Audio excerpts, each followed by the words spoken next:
ये रियल उपनिषद बुक है। पिछले वीडियो पे हमने जहाँ तक पढ़ा था उसके बाद यहाँ से पढ़ना शुरू करते हैं।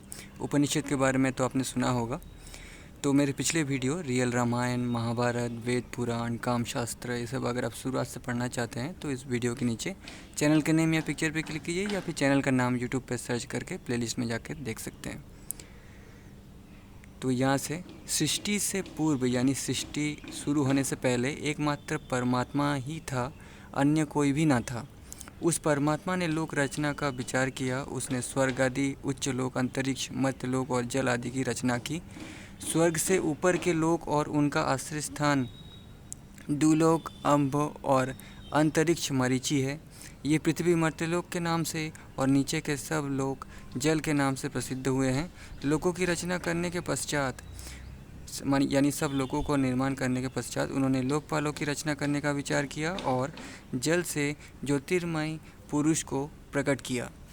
उस ज्योतिर्मय पुरुष को देखकर उस परमात्मा ने तप किया और उनके तप से तेजस्वी हुए देह से अंडे के समान हुआ। उसमें मुख का छेद बना, मुख से बागेंद्रिय और वाणी से अग्नि का प्रकट हुआ। फिर 2 छिद्र युक्त नासिका और उससे प्राण की उत्पत्ति हुई। प्राण से वायु और नेत्र छिद्र हुए, उनमें चक्षु उत्पन्न हुए। चक्षु से सूर्य उत्पन्न हुए। फिर कानों के छिद्र बने, उनमें सुनने की शक्ति उत्पन्न हुई।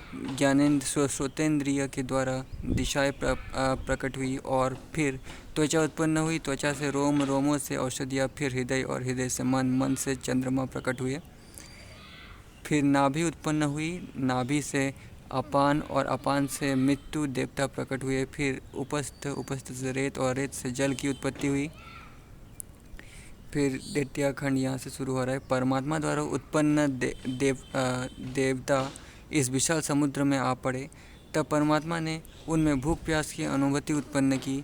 इस पर उन्होंने परमात्मा से कहा कि हमारे लिए ऐसे शरीर का निर्माण करो जिसमें रहकर हम अन्न आदि खा सके। परमात्मा ने उन्हें गौ का शरीर बनाकर दिखाया, हम जिसे खा सके। फिर परमात्मा ने गौ का शरीर बनाकर दिखाया। उसे देखकर देवता बोले कि ये हमारे लिए ठीक नहीं है। तब परमात्मा ने उन्हें अश्व का शरीर दिखाया। उसे देखकर भी उन्होंने वही उत्तर दिया कि ये ठीक नहीं है। तब परमात्मा ने मनुष्य देह दिखाया। उसे देखकर देवता बोले कि ये बहुत ही सुंदर रचना है। तब परमात्मा ने कहा, अपने अपने योग्य स्थानों में घुस जाओ। तब अग्नि देवता वाणी बनकर मुख में घुस गया। वायु देवता प्राण बनकर नासिका में घुसा। सूर्य चक्षु बनकर नेत्र गोलक में विष्ट हुआ। दिशाएं सूत्र बनकर कानों में घुसी। औषधि रोम बनकर त्वचा में पहुंची। चंद्रमा मन बनकर हृदय में स्थित हुआ। मृत्यु अपान बनकर नाभि में और जल रेत बनकर उपस्थ में स्थित हुआ। तब उस परमेश्वर से शुद्ध भूख यानी शुदा पिपासा ने कहा कि हमारे लिए भी स्थान बनाइए। परमेश्वर बोले कि तुम्हें इन देवताओं में से ही अंश देता हूँ, अतः जिस देवता के लिए हवि ग्रहण होगी उसमें शुदा पिपासा दोनों ही भाग प्राप्त करेंगी। तृतीय खंड। जिस परमात्मा ने सोचा कि सब लोक और लोकपालों की रचना हो चुकी, अब इनके लिए अन्न की रचना और होनी चाहिए, उस परमात्मा ने जलों को तपाया। उन जलों से जो मूर्ति प्रकट हुई वही अन्न है। ये उत्पन्न हुआ अन्न परामुख होने लगा। तब उसे वाणी द्वारा ग्रहण करना चाहा, परंतु वो अन्न वाणी के द्वारा ग्रहण ना हो सका। यदि ऐसा हो सकता तो मनुष्य अन्न के वर्णन द्वारा ही तृप्त को प्राप्त हो जाता। तब उस अन्न को प्राण के द्वारा ग्रहण करने की इच्छा की, परंतु वो प्राण के द्वारा भी ग्रहण न किया जा सका। यदि वो प्राण द्वारा ग्रहण हो सकता तो देहधारी अन्न को संध कर ही तृप्त हो जाता। तब उस अन्न को आँखों द्वारा ग्रहण करने की चेष्टा की, परंतु ये आँखों द्वारा भी ग्रहण ना हो सका। यदि ऐसा हो सकता तो अन्न को देखने मात्र से ही भूख मिट जाती। तब उस अन्न को श्रोतों द्वारा ग्रहण करने की चेष्टा की, परंतु वो श्रोतों द्वारा भी ग्रहण न हो सका। यदि ऐसा हो सकता तो अन्न का नाम सुनकर ही भूख मिट जाती। तब उस अन्न को त्वचा द्वारा ग्रहण करना चाहा, परंतु वह त्वचा द्वारा भी ग्रहण न हो सका। यदि ऐसा हो सकता तो अन्न के स्पर्श मात्र से भूख मिट जाती। तब उस अन्न को मन के द्वारा ग्रहण करने की चेष्टा की, परंतु वो मन के द्वारा भी ग्रहण न हो सका।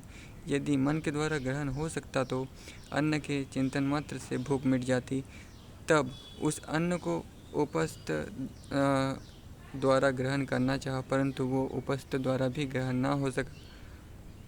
यदि ऐसा हो सकता तो अन्न का त्याग करने से ही तृप्ति हो जाती। तब उस अन्न को अपान वायु द्वारा ग्रहण करने की चेष्टा की, इससे वो ग्रहण हो गया। तब यह अपान वायु ही अन्न को ग्रहण करने वाला हुआ।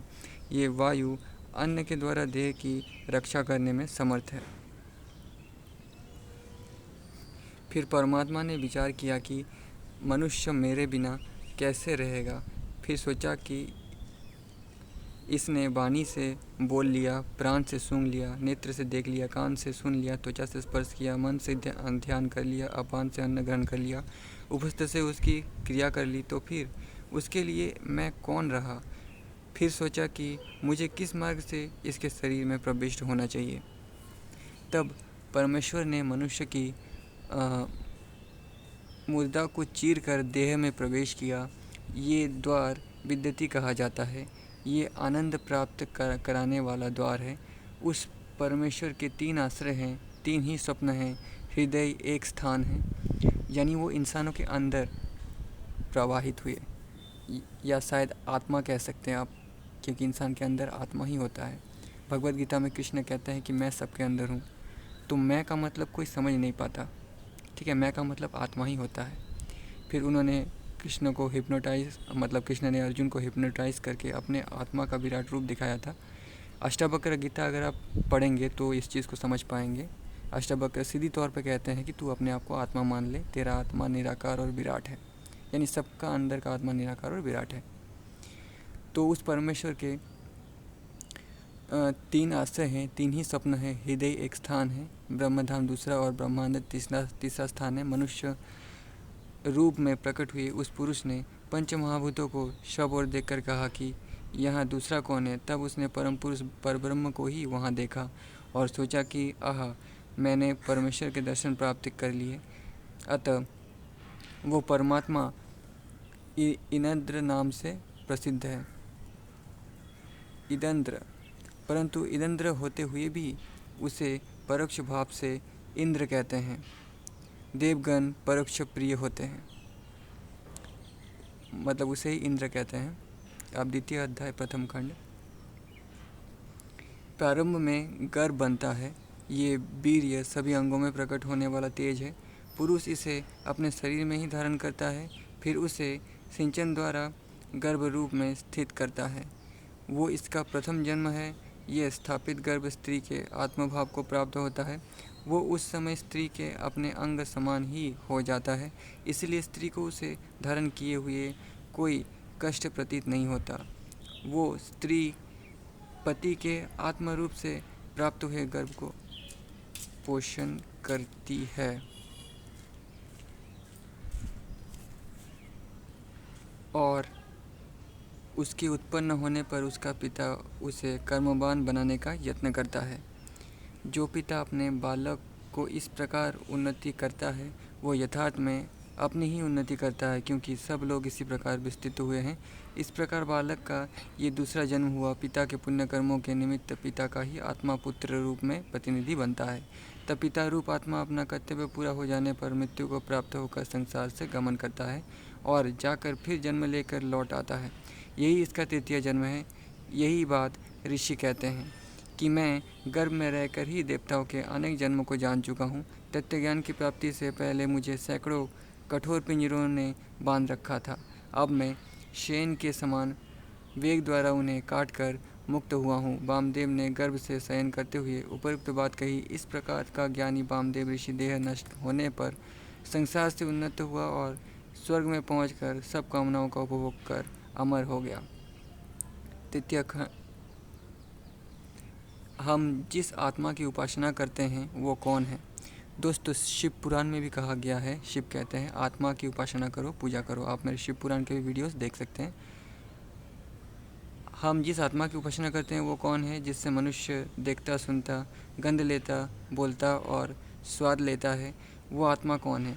ये हृदय ही मन है। ज्ञान शक्ति, आदेश शक्ति, विज्ञान, प्रज्ञान, मेधा, दृष्टि, धैर्य, बुद्धि, मनन शक्ति, स्मृति, संकल्प, वेग, मनोरथ, कामना, भोग, प्राण शक्ति आदि सभी परमात्मा की सत्ता का ज्ञान कराने वाले हैं। ब्रह्मा, इंद्र, प्रजापति आदि संपूर्ण देवता, पृथ्वी, वायु, आकाश, जल, तेज, ये पंच महाभूत और छोटे तथा बीज रूप प्राणी, इनसे भिन्न अंडोत्पन्न, जारूच, स्वदेश, उद्दीपज, अश्व, गोए, हाथी, मनुष्य आदि ये संपूर्ण विश्व, स्थावर, जंगम आदि सभी परमेश्वर की शक्ति से अपना अपना कर्म करते हैं। उसी परमात्मा में लोग स्थित हैं और वो सबके आश्रय रूप है।